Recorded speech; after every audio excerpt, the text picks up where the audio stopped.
They say that as you get older, you begin to understand what loneliness is. I am 73, and I understood it much earlier. My name is Eli Prescott. I am the owner of the Old Fireplace restaurant in Yakima, the city where I have lived my entire life. It's a place where the temperature rises to 38 degrees in the summer and can drop to -20 in the winter. It's a town where every other person knows your name, but not everyone knows your story. My restaurant has been on North Front Street for 28 years. At first, it was a small cafe that I opened with my Adeline. She was such a good cook that people came from 100 miles away to try her famous apple pie.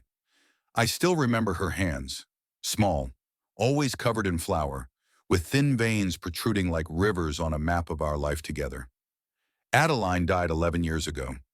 Lung cancer. She never smoked, but she said that 30 years of breathing in my cigarette smoke was enough. After she died, I quit smoking, but it was too late. Our only son, Sean, was working as an accountant in Seattle at the time. He came to the funeral with his wife, Raven, whom I had only seen twice before, at their wedding and at Christmas 4 years ago. Even then, I sensed that she was not the kind of woman who would appreciate life in a small town, or a man who had spent his entire life building a family restaurant. "You should move, Mr. Prescott," she said to me at the wake, holding a glass of wine that I had personally filled for her. "This house is too big for one person, and the restaurant, well, maybe it's time to take a break. At your age, you need peace and quiet." I was only 62 at the time, and I didn't want peace at all. Sean was quiet that day. The pain of losing his mother had not yet left him, but I could see him glancing at his watch, nervously checking his phone. I remember wondering at that moment who was more important to him, his late mother or messages from clients. After the funeral, they stayed for 2 days. Raven kept talking about how boring it was here, how outdated everything was, and how she couldn't wait to get back to civilization. She didn't understand that for me, civilization was the ability to go out into the backyard and pick an apple from a tree that I had planted 35 years ago with Adelina. After they left, our communication was reduced to greeting cards on holidays and rare phone calls, which I always initiated. Sean only called when absolutely necessary, when he needed my tax number or when he wanted to know what I had done with my mother's silver. It hurt to realize that my son, whom I had taught to ride a bike and read bedtime stories to, had become such a stranger. But then again, I always knew that children leave.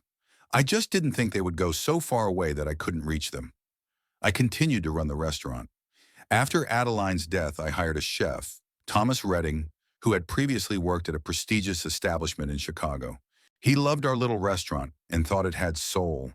And I knew that soul was Adeline, who was still present in every detail of the interior, in every recipe.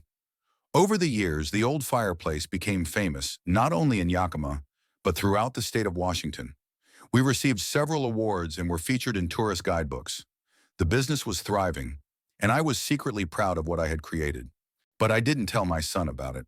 3 years ago, Sean called me with the news that he had been promoted to CFO at his firm. I congratulated him and offered to send him money to buy a new suit. He laughed into the phone. "Dad, no offense, but my wardrobe is worth more than your restaurant." I said nothing. He didn't know that in addition to the Old Fireplace, I owned 3 other buildings in downtown Yakima that I rented out. He didn't know that after Adelina's death, I had invested a significant amount in stocks that had grown fivefold. He didn't know that his old father's fortune was in the 7 figures. I deliberately maintained the image of an aging restaurateur who was barely making ends meet. I wore worn corduroy jackets, drove an old Ford, and complained about taxes and utility bills. I don't know why I did it. I guess I wanted to see if my son loved me not for what I could give him, but just for who I was. It turned out he didn't. Our relationship with Sean grew colder and colder. He called once a month, spoke hurriedly, always in a rush, and I listened to him talk about his success in Seattle, how he and Raven had bought a new house, how they had vacationed in the Maldives, how they had bought a second car, an SUV for the weekends. And it seemed to me that he was telling me all this on purpose to make me feel like a failure. Last year, Raven posted a photo on social media with the caption, "Christmas dinner with the family." The photo showed her, Sean, and Raven's parents. I wasn't invited. When I called my son and asked why, he said they thought I would be busy at the restaurant because the holidays are a busy time. "Maybe next time, Dad," he said without much enthusiasm. That evening, I got drunk for the first time in many years. I sat alone in my big empty house and drank whiskey that I had been saving for a special occasion. I guess realizing that you become a stranger to your own child is a special occasion. A week after that Christmas, I rewrote my will. I had previously planned to leave everything to Sean, the restaurant, real estate, stocks, but now most of the inheritance was to go toward establishing the Adeline Prescott Culinary School.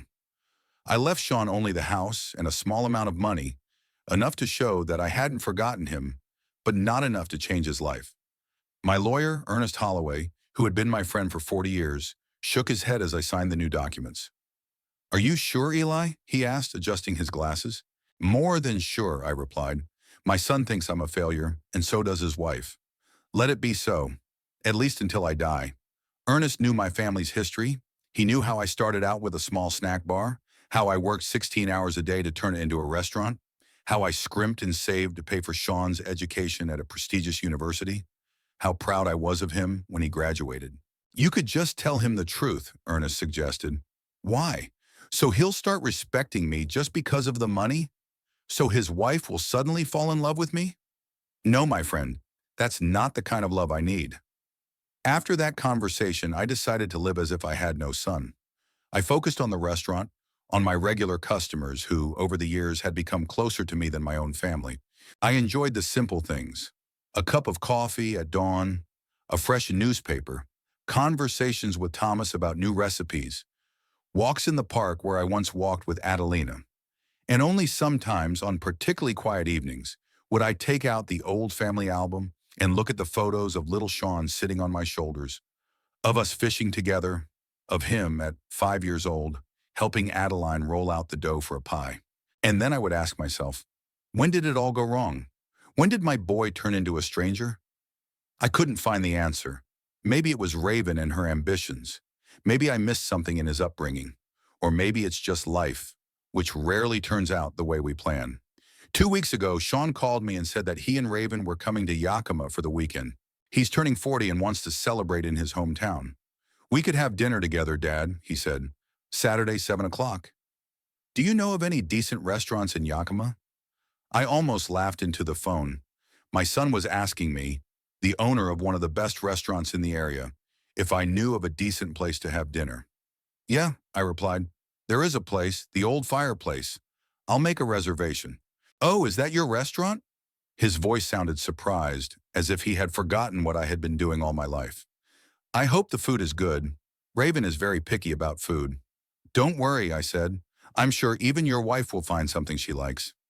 After that conversation, I sat in my chair for a long time, looking out the window at the garden where my son used to play. I thought about the upcoming meeting, what I would say to him, how I would behave, and I decided that I would try one last time to find in him the boy I once loved more than anything else in the world. My son's 40th birthday. It's a strange feeling when your child reaches such a significant milestone. 40 is the age when a person has already established themselves and found their place in life. At least that's how it should be. But I still remember Sean as a little boy who asked me to teach him how to ride a bike and fly a kite. The day before the festive dinner, I arrived at the Old Fireplace earlier than usual. I wanted to personally supervise all the preparations. This dinner was important to me. It wasn't that I hoped to win back the affection of my son and his wife. No, with age, you lose your illusions.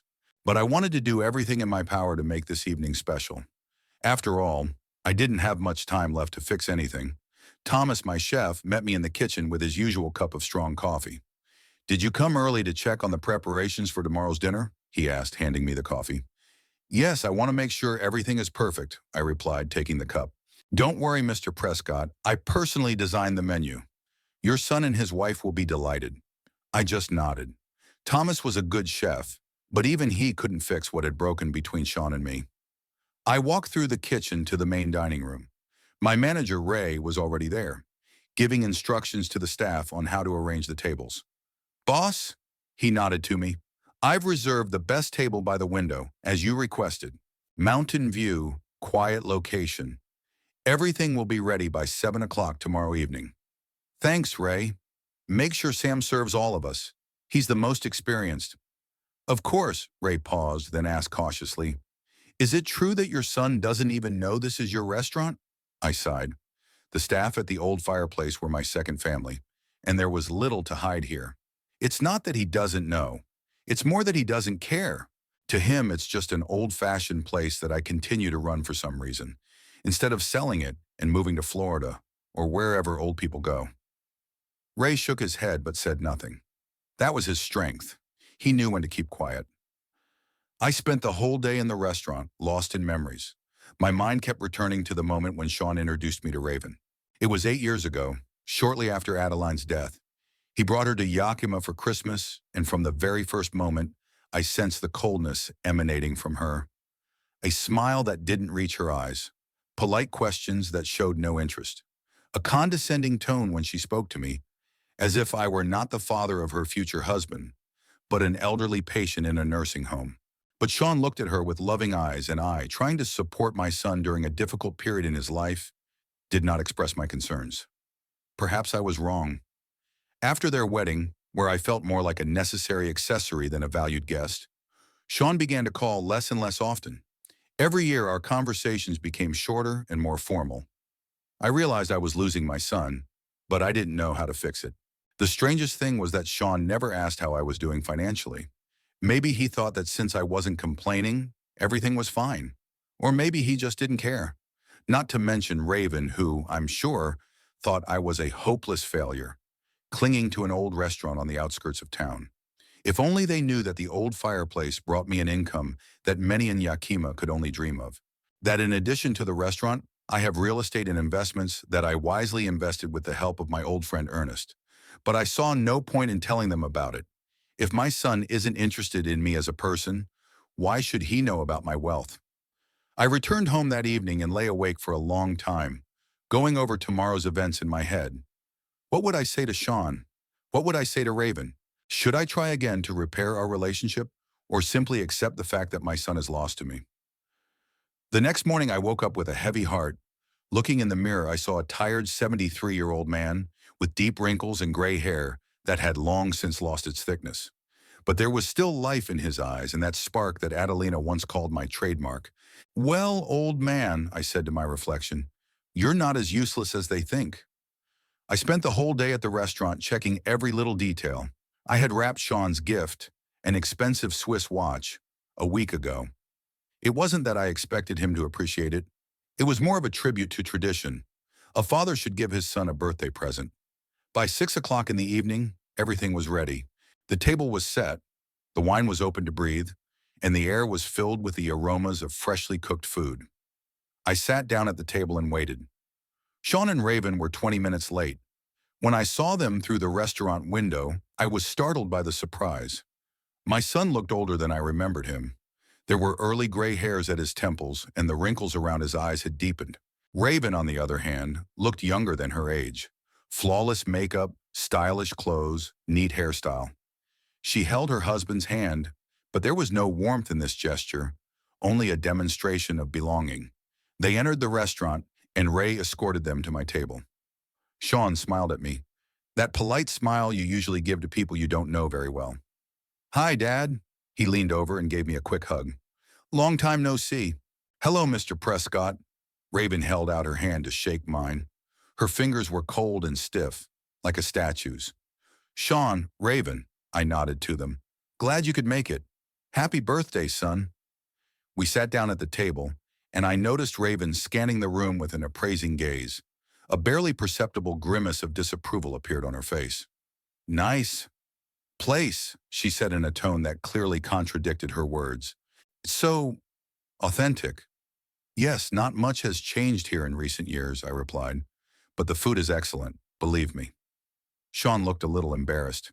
He picked up the menu and began to study it with exaggerated interest. So what are you doing now, Dad? He asked without looking up from the menu. Still working at the restaurant? I almost laughed. My son didn't even remember that I owned the restaurant, not just worked there. Yes, I'm still involved with the old fireplace, I replied.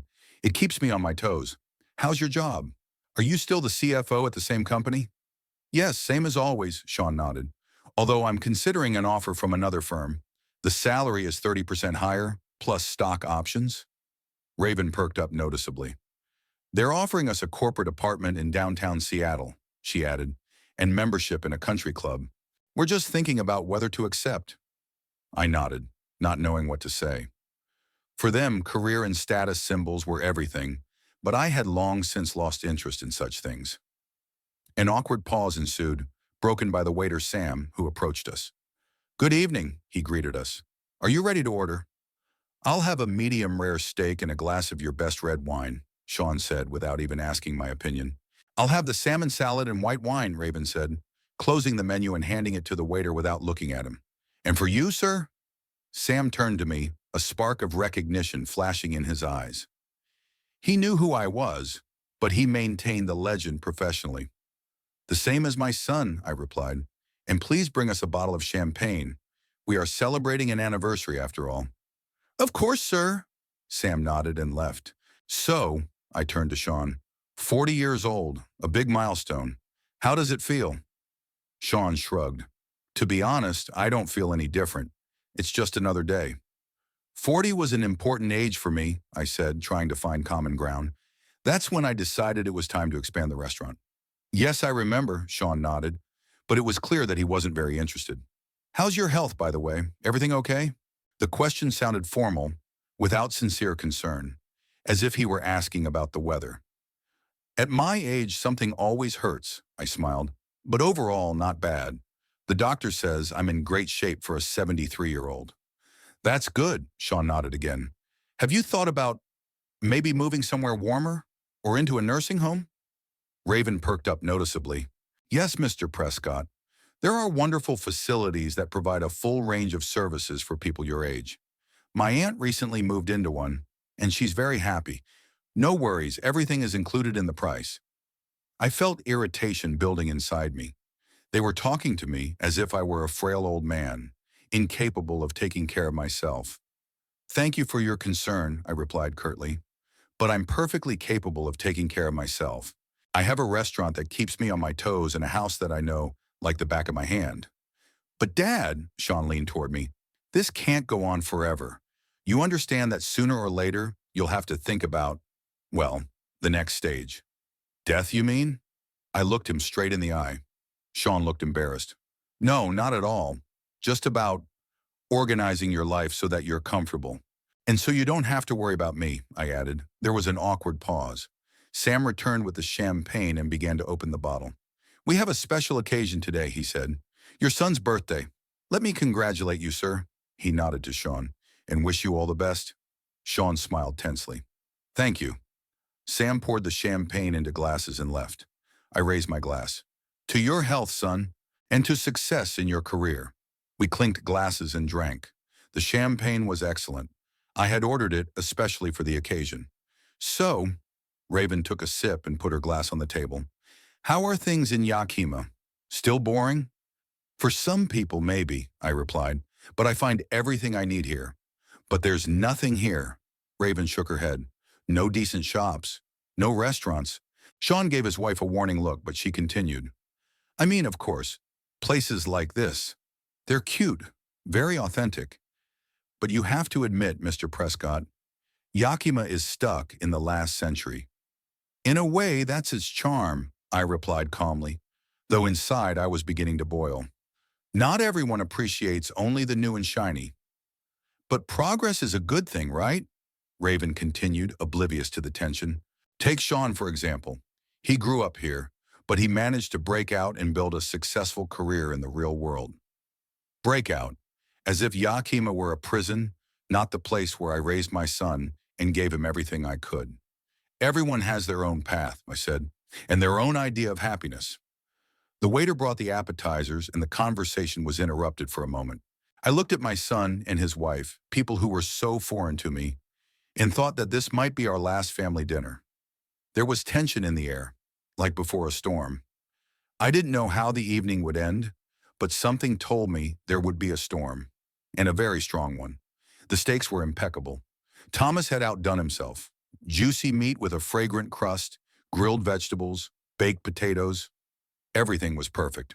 Even Raven, who usually barely touched her food, ate her entire salmon salad without hesitation. "I have to admit, Dad," Sean said, wiping his lips with a napkin, The choice of restaurant is excellent. I didn't expect to eat so well in Yakima. I smiled modestly. It's nice when your work is appreciated, even if they don't know it's yours. I told you the food here was excellent. Yes, it's quite decent. Raven nodded, but her tone clearly didn't match her words. Although, of course, it can't compare to Le Bernardin in New York. We were there last month, and that's real haute cuisine. Sean shot his wife a quick warning glance, but she didn't seem to notice. Dad, thanks for the watch. Sean raised his hand, showing off my gift on his wrist. It's really nice. It must have cost you a pretty penny. Don't mention it, I waved him off. It's not every day you turn 40. Still, Sean continued, you shouldn't have spent so much. I know you're not doing too well financially. I'm fine, I interrupted him. Don't worry. But the restaurant business isn't doing so well right now, Raven interjected, especially in such provincial places. My colleague does analytics in this field, and he says, really, I'm fine, I repeated more firmly this time. You have nothing to worry about. Raven shrugged and took a sip of wine. I noticed that the bottle was almost empty, and my sister-in-law's cheeks were slightly flushed. The alcohol made her even more straightforward. Mr. Prescott, she said, leaning toward me across the table, I certainly understand your pride. It's a quality worthy of respect. But Sean and I would have no trouble, well, you know, supporting you if the need arose. After all, we're family. I looked at my son. He looked a little embarrassed, but he didn't object to his wife. That's very kind of you, I said, struggling to remain calm. But I repeat, I'm fine. There was an awkward pause. I glanced around the restaurant. The dining room was almost full. We always have a lot of visitors on Saturday evenings. Some of them are regulars who knew me personally. They sometimes noticed me and nodded in greeting. But tonight I was trying to be inconspicuous. It was Sean's night, and I didn't want to draw attention to myself. At that moment, the restaurant door opened, and an elderly man in worn clothes entered. I recognized him immediately. It was Harold Fisk, a local homeless man. He was about 60, but he looked much older. Life on the streets spares no one. He used to be a math teacher at a local school, but after his wife died of cancer and medical bills ruined the family, he lost his home and his job. Harold sometimes came in on particularly cold evenings. I let him sit by the fireplace and even treated him to soup or a cup of hot tea. He never begged, never bothered the visitors. He just sat quietly in the corner, warming himself, and then left just as quietly. And now when he came in, trying to be inconspicuous, I just nodded slightly to him. Harold nodded gratefully in response and headed for his usual spot in the corner of the hall. But Raven noticed him. Her eyes narrowed and her lips pressed into a thin line. Who's this ragamuffin? She asked loudly enough for people at neighboring tables to turn around. Do they let just anyone in here? I felt anger rising inside me, but I tried to remain calm. That's Harold. He sometimes comes in to warm up. Warm up? Raven snorted. In a restaurant? What if he starts harassing customers or stealing from the tables? He never does that, I said. Harold is a decent man. He's just had some bad luck in life. All homeless people say that, Raven shook her head. And then it turns out that they are to blame for their own problems. Alcohol, drugs, laziness. Raven. Sean tried to stop her, but she was too agitated to listen. No, Sean. She raised her hand, stopping her husband. This is outrageous. We came to the restaurant to celebrate your birthday, not to sit surrounded by homeless people. Her voice grew louder. The patrons at the neighboring tables were already openly watching the events unfold. Raven, please. Sean put his hand on his wife's shoulder. Let's not make a scene. A scene, she turned to him. I'm not making a scene. The restaurant management is making a scene by allowing all kinds of trash to come in and scare decent customers. Harold, hearing this, cringed in his corner. His face expressed shame and embarrassment. I felt sorry for him. He's not scaring anyone, I said, no longer hiding my irritation. He's just sitting quietly in the corner. You don't understand, Raven turned her gaze to me. People like that ruin the reputation of the establishment. I work in marketing and I know exactly what I'm talking about.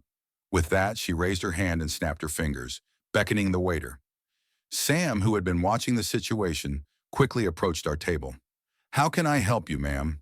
He asked politely, although I could see in his eyes that he was tense. Can you explain to me? Raven began in a tone full of superiority. Why your restaurant allows vagrants to sit here? It's a violation of all health regulations. Sam glanced questioningly at me. I shook my head slightly, suggesting he not get too involved. Ma'am, Mr. Fisk is a regular customer, Sam replied diplomatically. He never causes any trouble. Regular customer? Raven laughed. He can't even afford soup. Or do you feed all the homeless people in town for free? Raven, Sean tried to intervene again, but she was already furious. Sean, this is unacceptable.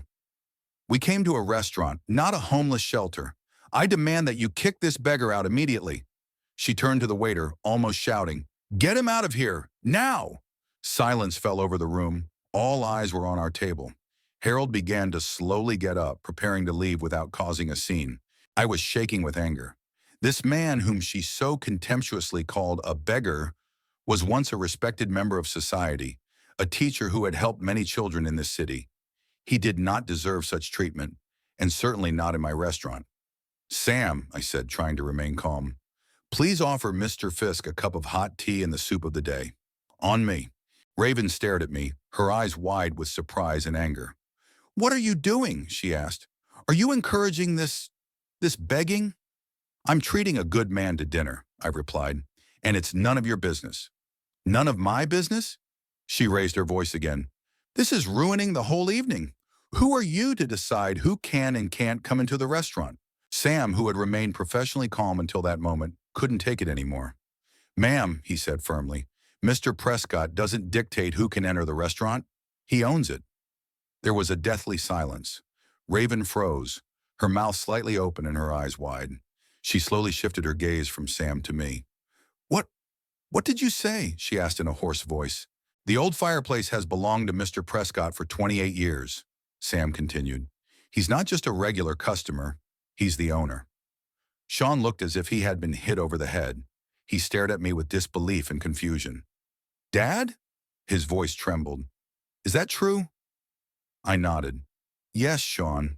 It's my restaurant. I thought you knew. But you never said. You never asked, I replied simply. Raven, who had finally come to her senses, quickly changed tactics.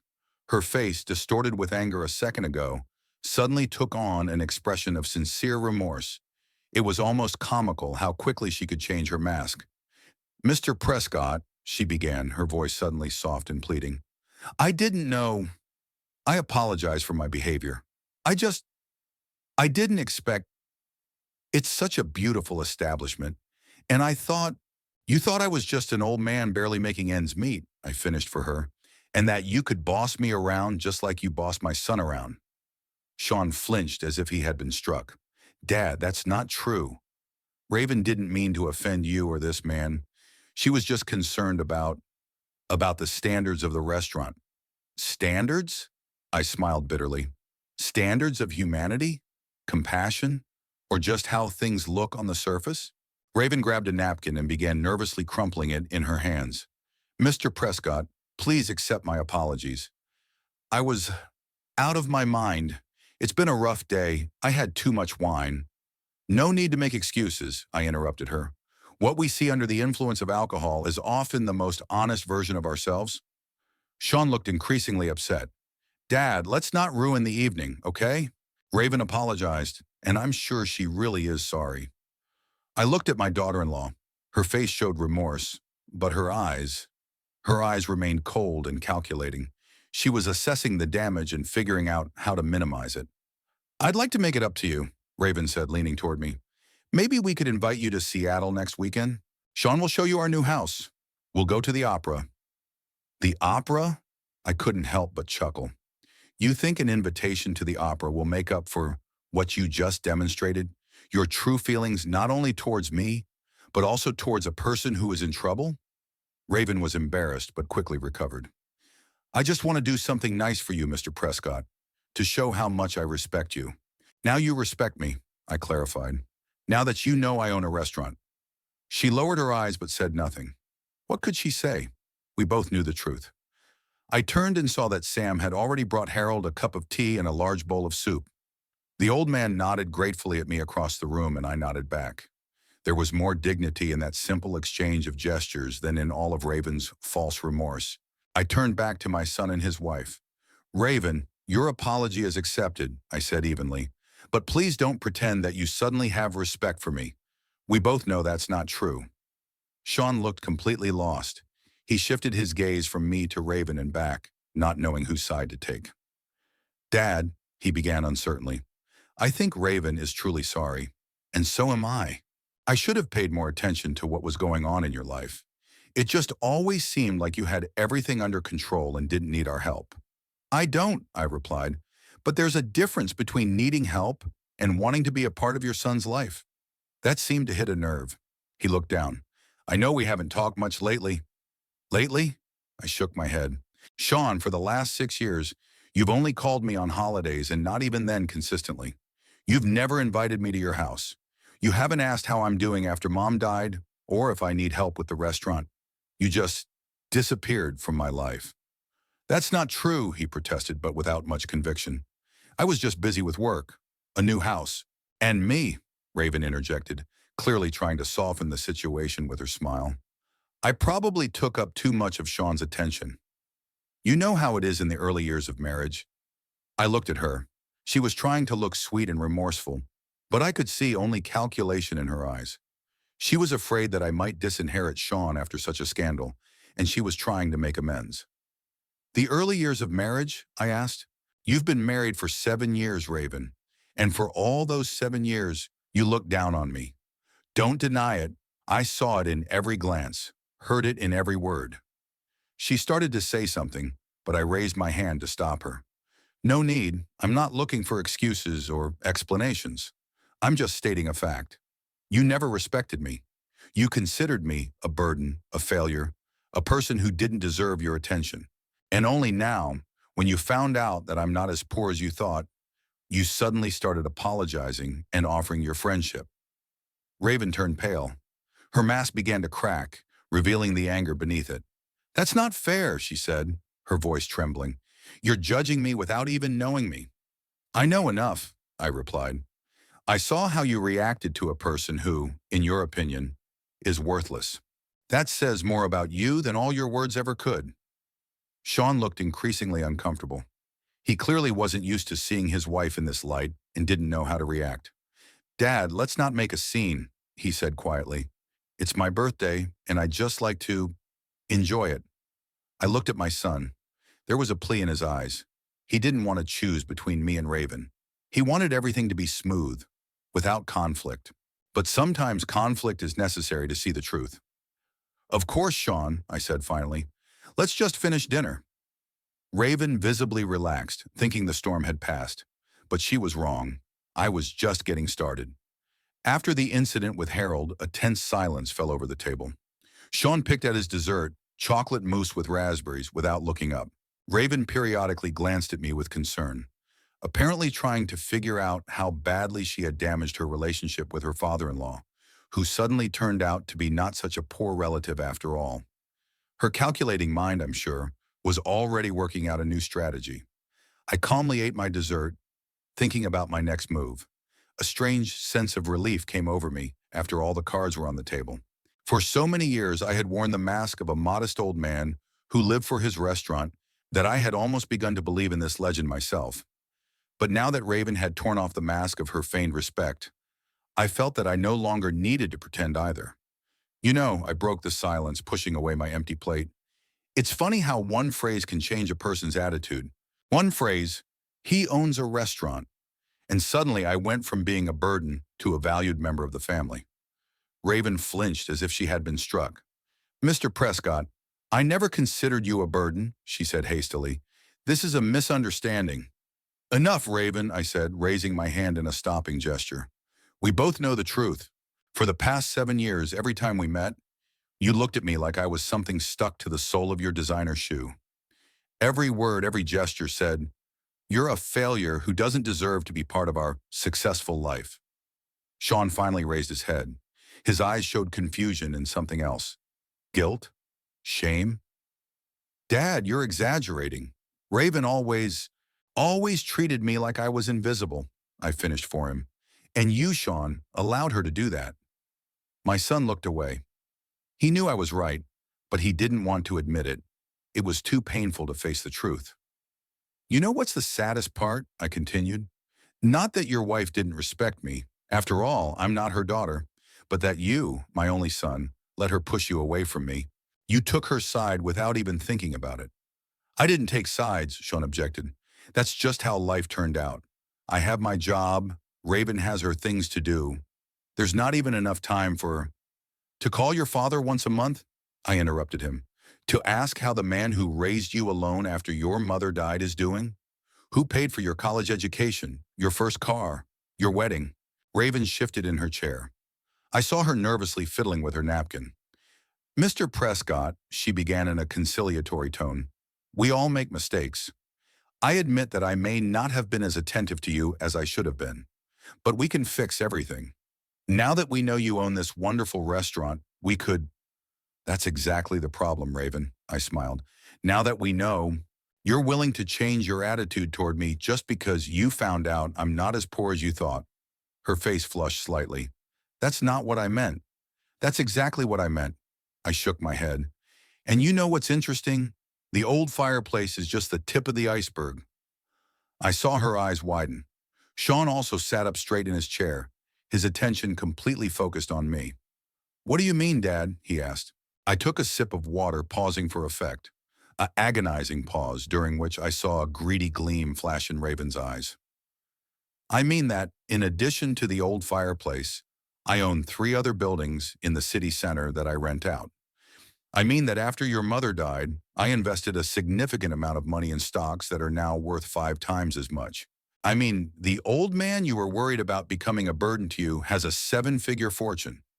I said it calmly without boasting, simply stating a fact. But the effect was impressive. Raven froze, her mouth slightly open. Sean looked as if he had been slapped in the face. But, but why didn't you ever tell us? He asked, finally finding his voice. Why should I? I shrugged. So you would love me for my money? So your wife would suddenly have respect for me that I didn't deserve as a person, but deserved as a wallet? No, son. I wanted you to love me just because I'm your father. But it turns out you didn't need me. Raven quickly regained her composure. Her eyes darted around, clearly assessing the new situation. Mr. Prescott, that's not fair, she said, trying to make her voice sound sincere. We've always appreciated you. It's just, well, you preferred to live modestly, and we respected your choice. We didn't want to intrude on your life. I laughed. I couldn't help myself. Didn't want to intrude? You? The woman who half an hour ago was trying to tell me who I could let into my own restaurant? Raven, you should have gone into acting, not marketing. You have talent. Her face flushed again, but this time with anger. The mask began to crack. I was trying to be polite, she hissed, but you seem to be looking for a confrontation. Not a confrontation. I shook my head. The truth. I've been silent for too long, letting you think I'm someone I'm not, and I've watched for too long as you've distanced my son from me. I looked at Sean. He looked confused, like a man who had suddenly discovered that he had been living in a matrix his whole life. Sean, I said, softening my tone, I don't blame you. You fell under the influence of a powerful woman. It happens. But I want you to know that all these years, I've been waiting for you to remember that you have a father who loves you no matter what. Sean swallowed. Tears glistened in his eyes. Dad, I don't know what to say. I really didn't think that you felt rejected. It's just that life got crazy, and you forgot that family isn't just your wife, I finished for him. I understand, and I'm not asking you to choose between me and Raven. I just want you to know the truth. What truth? Raven interrupted, no longer hiding her irritation. That you've been playing the role of a poor relative all these years, when in fact you were rich? And now you're accusing us of not appreciating you? No, Raven, I looked her straight in the eye. The truth that money doesn't make a person valuable. That true wealth is relationships, family, the things you so easily threw away. She snorted. How pretentious. I don't think you're in a position to lecture us about the value of family, considering you hid your true financial situation from your son. I didn't hide it, I objected. I just didn't advertise it. Sean never asked how I was doing financially. He wasn't interested. And if he had asked, I would have answered honestly. Sean lowered his head. I could see that my words had hurt him. He knew I was right. And you know what's the saddest thing, son? I continued more gently. You stopped coming to Yakima not because you were busy. It was because you were ashamed of me, of your old father who lives in a small town and runs a restaurant. You were ashamed to introduce me to your colleagues and friends.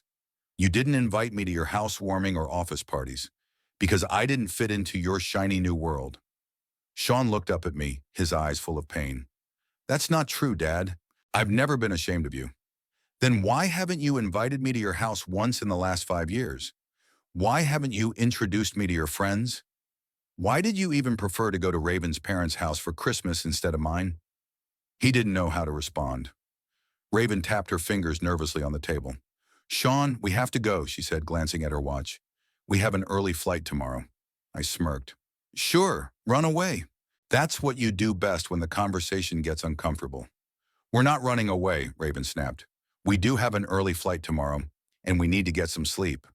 Raven's right, Dad, Sean agreed with his wife. We really have to go, but we can continue this conversation later. When everyone has cooled down a bit, I nodded. They had already told me everything I wanted to hear. With their silence and their hasty excuses, they only confirmed what I already knew. I was a nuisance to them, an uncomfortable reminder of the past. But now that they knew about my condition, the situation had changed, and that was the saddest discovery of the evening. Of course, leave, I said, but before you do, I want you to know something else. They froze, already halfway out of their seats. Raven's eyes flashed with concern, while Sean just looked tired. Next week, I'm meeting with my lawyer, Ernest Holloway. We're going to discuss my will. Raven sat back down abruptly, her eyes fixed on me like two drills. Your will? She asked, trying to sound casual. But you're in great shape, Mr. Prescott. Why think about such things now? At my age, you have to be prepared for anything, I replied calmly, and I want my affairs to be in order. And what are you planning to do? She asked cautiously, as if treading on a minefield. That's a personal matter. I allowed myself a small smile. But don't worry, I won't leave Sean without an inheritance. He's my son, no matter what. The relief that flashed across her face was almost comical, but it quickly turned to wariness. What do you mean, no matter what? She asked. It means that even though he hasn't been the best son in recent years, I still love him. I looked at Sean, who seemed to want to sink through the floor. And I hope that one day he'll remember what it means to be a family. Sean swallowed. Dad, No need, son. I raised my hand, stopping him. Don't say anything you don't mean. I don't need empty promises. Raven seemed to relax a little when she heard that Sean would not be completely disinherited. But there was still anxiety in her eyes. She was clearly calculating how much, no matter what, might cost in dollars. Mr. Prescott, she began softly, I know tonight has been tense, but I hope we can put all that behind us and start over. As a family, I looked at her for a long moment. You're not my family, Raven. You're my son's wife. And the only reason you're talking about starting over right now is because you found out about my condition? That's not fair, she exclaimed, her mask of politeness finally cracking completely. You're judging me without knowing anything. I know enough, I replied calmly. I've seen how you've treated me all these years, how you've talked down to me, how you've ignored my calls and letters, how you advised Sean to stay away from me. Oh, yes, I know about it, I added, seeing her surprised look. Yakima is a small town. People talk. Sean looked as if he had been punched in the gut. Raven, he turned to his wife. Did you really tell me to stay away from my father? She blushed but quickly regained her composure. I just said we need to focus on our life in Seattle, on your career, on our future. Your father was doing fine on his own, and I didn't see the need. The need to maintain a relationship with a man you thought was worthless? I finished for her. But now that you know I have money, suddenly there's a need to start over. Raven pressed her lips together so tightly they turned white. Her eyes flashed. You deliberately twisted everything to turn me against Sean, she hissed. You were always against our marriage. No, Raven, I shook my head. I was never against your marriage. I was against the way you influenced my son, distancing him from me. And today I finally saw that my fears were justified. Sean looked from me to his wife and back again. He was clearly trying to process everything he had learned that evening. About my condition, about how Raven had manipulated him, about how he had allowed himself to drift away from me. "Dad," he said finally, "I don't know what to say. I really didn't realize it was this serious." "I know, son," I nodded. "And I don't blame you, but now you know the truth, and it's up to you to decide what to do with it." Raven stood up abruptly. "Sean, we have to go," she said in a tone that brooked no argument. "We have an early flight in the morning, and we still need to pack." Sean looked at her, then at me. I could see the inner struggle in his eyes. "Yes, we have to go," he finally said, getting up. "Dad, we'll talk later, okay?" I nodded. "Of course, son. I'll be waiting." Raven was already heading for the door without saying goodbye. Sean lingered for a second, looking at me with an expression I couldn't quite read. A mixture of guilt, confusion, and perhaps realization. "Happy birthday, son," I said quietly. "I hope that at 40 you'll start seeing things as they really are, not as Raven wants them to be." He nodded without saying a word and followed his wife. I watched them leave the restaurant, and a strange sense of relief washed over me. For the first time in many years, I wasn't hiding, I wasn't pretending. I was just being myself, Eli Prescott, a man who had finally spoken his mind. Sam approached the table after they left. "Are you all right, Mr. Prescott?" he asked with genuine concern. "Yes, Sam," I smiled. "For the first time in a long time, everything is really okay." The week after that ill-fated dinner dragged on slowly. I returned to my usual routine, opening the restaurant in the morning, talking to suppliers, checking the accounts. But something inside me had changed. It was as if the weight I had been carrying for years had disappeared, and it was easier to breathe. On Wednesday morning, as I was checking the delivery of fresh fish, Ray approached me with the phone. "Boss, your son is on the line." I wiped my hands on my apron and picked up the phone, not knowing what to expect. Part of me hoped that Sean had finally understood everything, but another part, more cynical, born of years of disappointment, said, "Don't get your hopes up." "Good morning, Sean," I said in an even voice. "Hi, Dad." His voice sounded uncertain. "How are you?" "Fine, how are you?" I... Raven and I thought a lot after our dinner. He paused. "Dad, I wanted to apologize. I didn't realize that my absence hurt you so much." I closed my eyes. Behind the seemingly sincere words, I could sense rehearsal. It was as if Sean had prepared for this conversation, carefully choosing his words. "I'm glad you realized that," I replied neutrally. "Raven and I talked about it, and she feels terrible about what happened too," he continued. "She never meant to hurt you. It's just a misunderstanding." A misunderstanding. How easy it was to reduce 7 years of neglect to one vague word. A misunderstanding, I repeated. Interesting definition. Sean cleared his throat, sensing my sarcasm. "Dad, we really want to make things right. Raven had a great idea. Why don't you come visit us in Seattle next weekend? We'll show you our house, take you to some nice restaurants. You could stay for a week or even longer." I smiled to myself. How conveniently she changes her position. "Sean, be honest. Was it Raven who suggested inviting me?" I asked directly. "Yes, actually." He hesitated. "She's very upset about how things turned out." "And that has nothing to do with the fact that she now knows about my financial situation?" My question sounded sharper than I intended. There was a pause. I could almost see Sean on the other end of the line trying to formulate an answer that wouldn't reveal Raven's true intentions. "Dad, you're being unfair," he finally said. "Raven genuinely wants to mend things. Your money has nothing to do with it." "Then why didn't she try to mend our relationship before? For 7 years, Sean. For 7 years, she looked down on me. And now she's suddenly concerned about family ties? People change, Dad." His voice became defensive. "She realized a lot after our conversation. Give her a chance." I sighed. I didn't want to argue with my son, but I didn't have the energy to pretend either. "Okay, Sean, I'll think about visiting Seattle. Thanks for the invitation." After our conversation, I stood at the kitchen window for a long time, looking out at Yakima Street. The invitation to Seattle was too transparent an attempt by Raven to win back my favor. Now that she knew about my money, I had suddenly become a welcome guest in their home.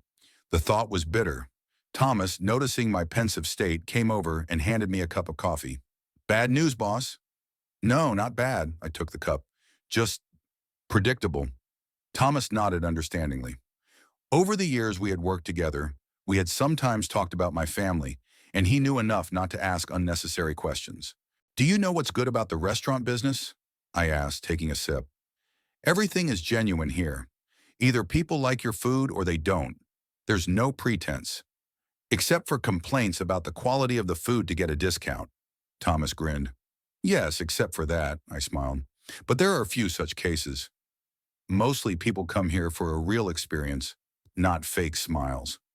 I put down my cup. Okay, back to work. I needed to check the accounts for the last month, but thoughts of Sean's call stayed with me all day. I imagined him and Raven discussing their strategy for getting back into my life, how she probably explained to him the importance of maintaining a good relationship with me, now that my money could be part of their future. In the evening when I got home, I poured myself some whiskey and sat down in the chair Adeline loved to sit in. Sometimes I talked to her as if she could hear me. You know, dear, I said to the silence of the room, our boy never learned to see through people. He's too trusting, or too in love to notice the obvious. I took a sip. The whiskey burned my throat with a pleasant warmth. Remember how we dreamed about our old age? How we would babysit our grandchildren and get together for family dinners? I smiled bitterly. Instead, I sit alone in an empty house, and my own son only calls me because his wife found out about my money. I leaned back in my chair, looking at the photo of Adeline on the mantelpiece. She was smiling her warm smile that could always melt my heart. You would know what to do, I sighed. You always found the right words. I spent the rest of the evening looking through old family albums. Here was Sean on his first bike, with a proud smile and a bandage on his knee. Here were the three of us on a picnic by the lake, Adeline laughing, shielding her face from the sun. Here was Sean receiving his college diploma, hugging us both gratefully. When did we lose that closeness? When did my boy become this stranger who calls at his wife's urging? I closed the album, feeling a heaviness in my chest. Maybe Sean really wants to repair our relationship. Maybe I should give him a chance. But the next day, all my doubts were dispelled. An email from Raven arrived at the restaurant. Ray, who usually handled the mail, handed it to me with a surprised look on his face. It's from your sister-in-law, boss. She's asking about investing in the old fireplace. I opened the email. Raven wrote that after our fruitful conversation, she had thought a lot about the potential of the family business. She suggested considering expanding the restaurant, creating a chain, maybe even a franchise. With my marketing experience and your culinary talents, we could make Old Fireplace a national brand, she wrote. I laughed, unable to contain myself. Ray looked at me curiously. Something funny, boss? Yes, Ray. I shook my head. Just confirmation of what I already knew. I deleted the email without replying. Raven wasn't interested in me as a person. She was interested in my money and my business. 2 days later, Sean called again. This time his voice sounded more insistent. Dad, did you get the email from Raven? She told me about her idea for expanding the restaurant. I did, I replied briefly. And what do you think? I think it's a great idea. The Old Fireplace could become a big brand, not just a local attraction. I mentally noted how quickly Sean had picked up Raven's rhetoric. Sean, I said calmly, I don't want to turn the Old Fireplace into a chain. It's a family restaurant, a place with soul. Not everything in life has to be scaled up and maximized for profit. But Dad, just imagine the possibilities. Raven has already contacted several investors who... Investors? I interrupted him. She's looking for investors for my restaurant? Without my knowledge? Sean hesitated. No, not exactly. She was just testing the waters, finding out who might be interested, to prepare all the options for you. Sean, my voice became firm, tell Raven that I'm not interested in her proposal. The Old Fireplace will remain as it is, and I don't need investors. But Dad! No, Sean, that's my final answer. After that conversation, I decided to meet with Ernest Holloway, my lawyer and old friend.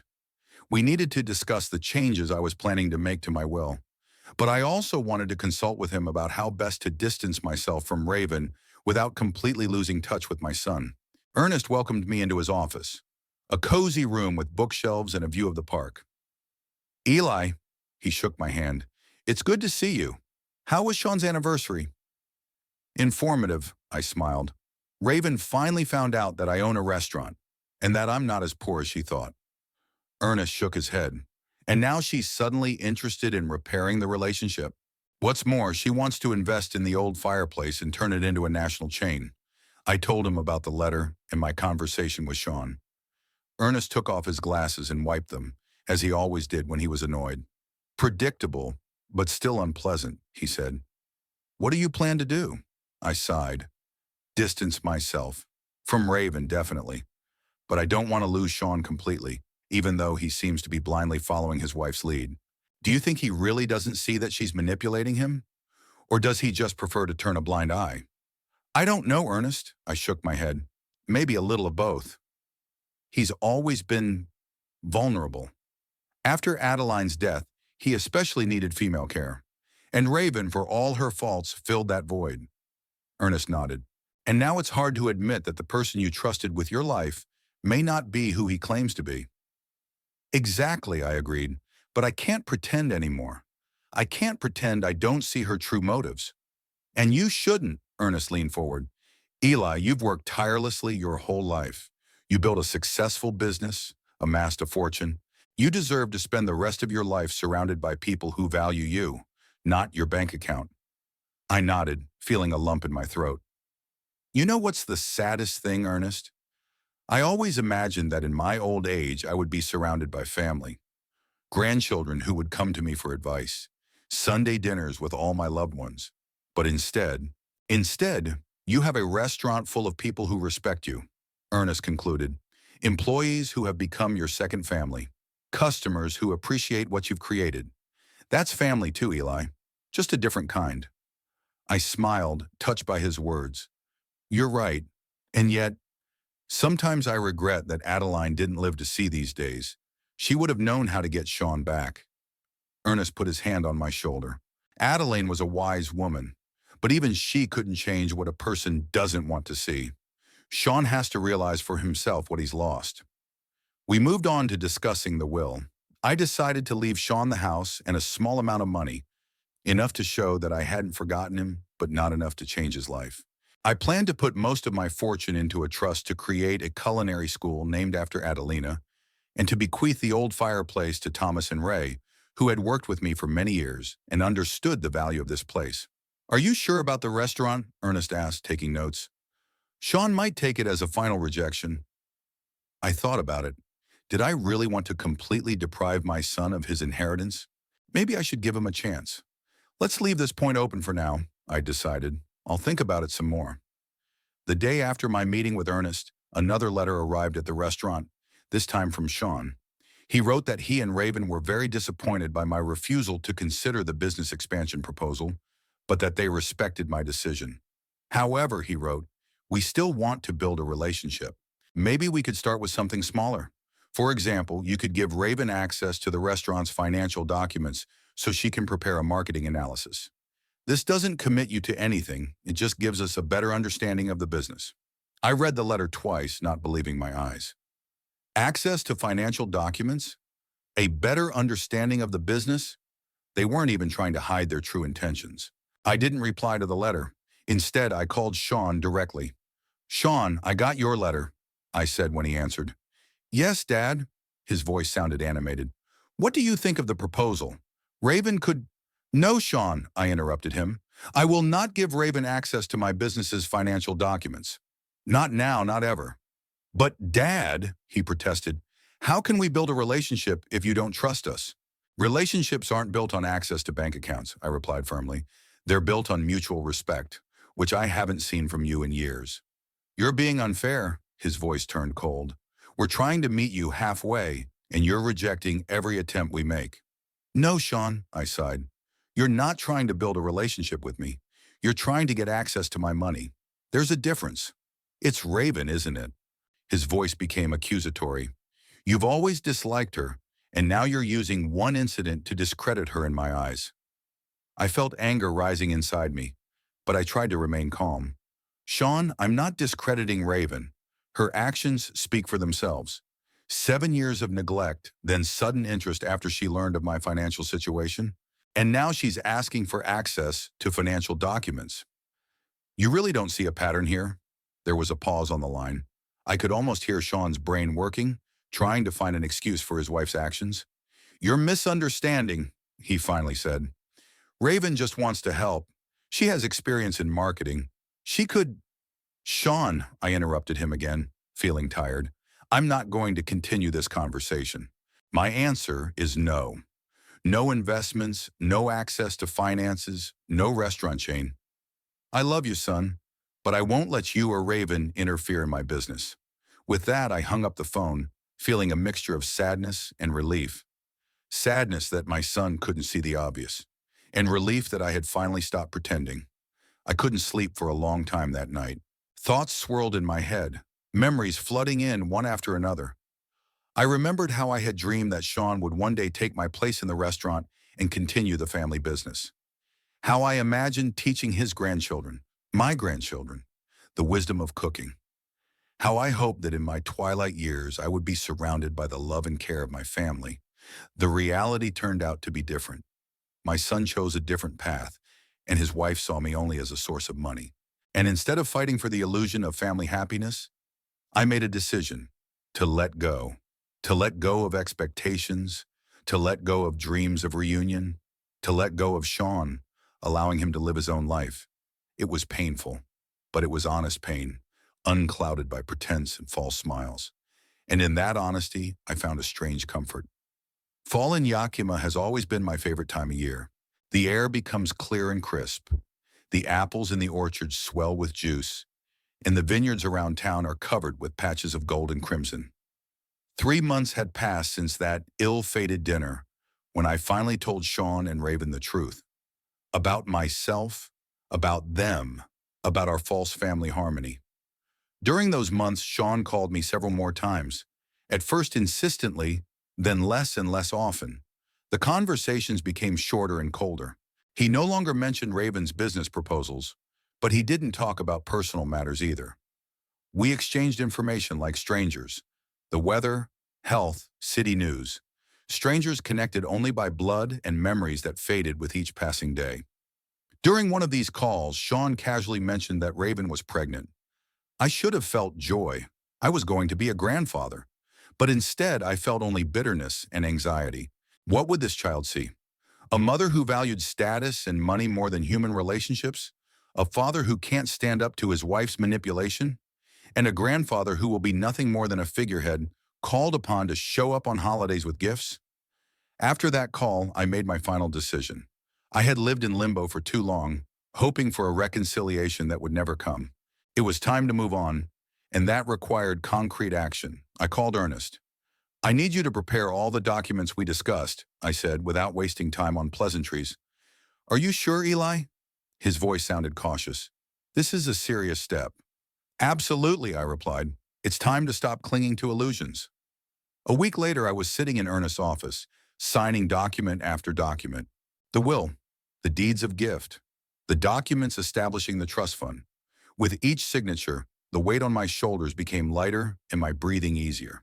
Now all that's left is to tell Sean, Ernest said when the last document was signed. Do you want me to talk to him? I shook my head. No, I'll do it myself. It's my responsibility. That evening, I called my son. Raven answered the phone. Ah, Mr. Prescott, she said, her voice tinged with false cheerfulness. How nice to hear from you. Sean is in the shower, but I can call him. No need, I replied.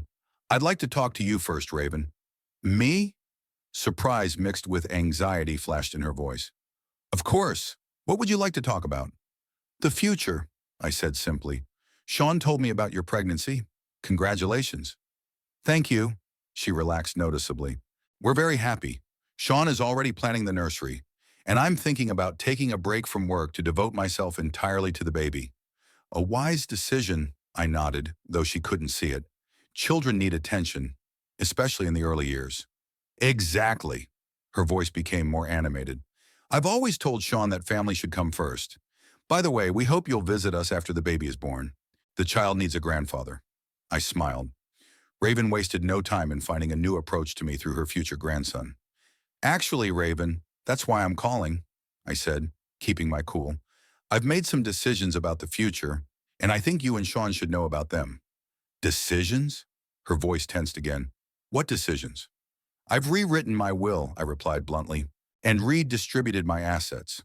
Most of my estate will go toward establishing the Adeline Culinary School. Sean will receive the house and a small amount of money, and I am transferring ownership of the Old Fireplace restaurant to Thomas Redding and Ray Morris, who have worked with me for many years. There was silence on the other end of the line. I could almost hear Raven's thoughts racing as she searched for the right response. Mr. Prescott, she finally said, her voice tense, I'm not sure I understand. Why did you make this decision? Because I finally realized who my real family is, I replied. They are the people who have been with me all these years, who respect me not for my wallet, but for who I am. But we are your family. Now there was poorly concealed panic in her voice.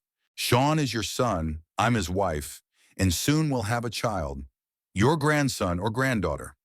Blood ties don't make people a family, Raven, I said calmly. Actions do. And your actions over the past 7 years have clearly shown that you don't consider me part of your family. Not until you found out about my money. That's not fair, she exclaimed. We were busy.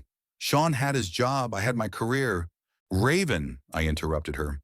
Let's not pretend. We both know the truth. You considered me a loser, a burden. And only when you found out I was wealthy did you suddenly want to fix our relationship. Not with me, with my money. I'm going to call Sean, her voice became sharp. He needs to hear this madness. I heard her call her husband, explaining something to him quickly and excitedly. Then Sean picked up the phone. Dad, what's going on? Raven says you rewrote your will? Yes, Sean, I confirmed. I've made a decision about how to dispose of my property, and I think you should know about it in advance. But why? His voice sounded lost. Why now? And why are you disinheriting me? I'm not disinheriting you completely, I corrected him. You will get the house you grew up in and enough money to ensure that you and your family will never want for anything. But the restaurant and the bulk of my estate will go to other causes. Because of what happened at dinner? His voice now sounded hurt. Are you still holding a grudge against us? No, Sean, I sighed. Not because of one incident, because of 7 years of neglect, because you let Raven distance you from me, because you both only remembered I existed when you found out I wasn't as poor as you thought. That's not true, he protested, but his voice sounded unconvincing. Sean, let's be honest with each other, at least now. When was the last time you called me just because, not because Raven told you to? When was the last time you asked how I was doing after Mom died? When was the last time you were interested in my life, not what I could give you? There was silence on the line. I could hear him breathing heavily. I've been busy, he finally said. Work, home, now a kid. We're all busy, Sean, I replied gently, but we make time for those we truly love. I love you, Dad. His voice sounded sincere, and that was the most painful part. It's just that I don't always know how to show it. I know, son, I felt tears welling up in my eyes. And I love you too. I always have and always will. But I can't pretend anymore that everything is fine, that we're a happy family who just don't see each other very often. I deserve better, and so do you, to be honest. What do you mean, he asked warily. I mean you deserve to know the truth about your wife, about how she's been manipulating you all these years, about how she only sees people for what they can give her. Don't talk about Raven like that. His voice became defensive. She loves me, and she cares about our future. Your financial future, I clarified. And yes, I have no doubt that she loves you in her own way. But ask yourself this. If you lost your job, if you lost your home, if everything you had disappeared, would she stay with you? Would she continue to love you? A pauper, unemployed, with no prospects? Sean was silent. I could almost see him struggling with himself, unwilling to admit what he may have known subconsciously for a long time. It's unfair, he finally said quietly, to ask such questions. Life is unfair, son, I replied, but it's better to face the truth than to live in denial. I let myself believe for too long that you would come back into my life, that we would be a family again, but now I've accepted reality, and you should too. So is this the end? His voice sounded desperate. Are you just giving up on us? No, Sean, I shook my head even though he couldn't see it. I'm not giving up on you. I'll always be your father. If you need my help, my advice, my shoulder to cry on, I'll be there. But I'm not going to pretend we have a normal family relationship anymore, and I won't let Raven use me for her financial plans. In the background, I could hear Raven's voice demanding that Sean hand her the phone, but my son seemed to have distanced himself from her. Dad, his voice was quieter, as if he didn't want his wife to hear. I don't know what to say. I never thought it was that serious. I know, son. I felt a surge of tenderness for this lost man who was once my little boy. You always saw the best in people, even when they didn't deserve it. Including Raven? He asked bluntly. I sighed. That's for you to decide. All I can say is what I saw. And what I saw was a woman who looked down on me for 7 years and then suddenly wanted to mend fences when she found out I was rich. Sean was silent. I heard Raven calling him again, more insistently this time. I have to go, he finally said. Raven, she's very upset. Of course, I said, unsurprised. Goodbye, son. And remember, I love you no matter what. I love you too, Dad, he replied quietly, his voice sounding sincere, mixed with pain.